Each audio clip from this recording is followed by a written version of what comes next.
We will do a study on the rules and procedures of other developed markets, along with new systems to implement a multi-asset class exchange. We propose a technologically advanced multi-asset class exchange connected to numerous regional and international exchanges. This infrastructure will attract foreign investment by offering a reliable and efficient trading environment, enhancing liquidity and market depth. In fact, a second exchange has been designated in the port city. We need to leapfrog by setting up a multi-asset class second exchange in the mainland until the port city is built and also the relevant rules and regulations are finalized. We can then immediately introduce a range of asset classes that include short selling, futures and options, derivatives, commodities, etc., which accounts for a majority of transactions in many emerging and developed markets. The inclusion of commodities trading is particularly important as it will diversify the market offerings, stimulate economic activity, and stabilize prices for essential goods. We should introduce a transparent and electronic system for bonds and foreign exchange to trade in a transparent and accountable manner, giving the public the best rates. We propose to have an international tender in a very transparent way and request systems providers from countries like India, United States,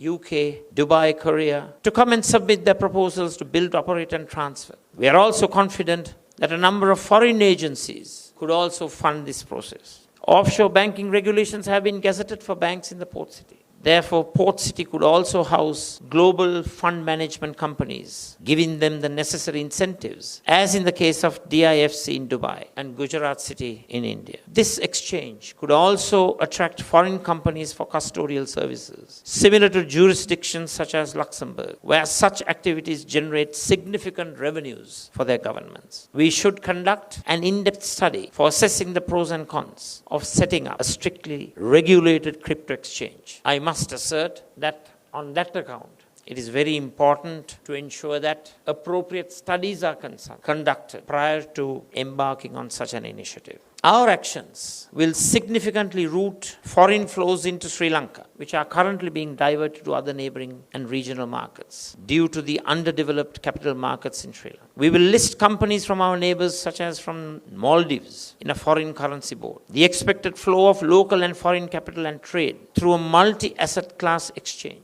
will be significant. We will position Sri Lanka as a competitive financial hub in the region. Further, the Colombo Stock Exchange will generate significant revenue for the government through the existing share transaction levy due to significantly higher turnover. Other Derana Business YouTube channel. Subscribe to the Other Derana Business YouTube channel for the latest and most insightful business news.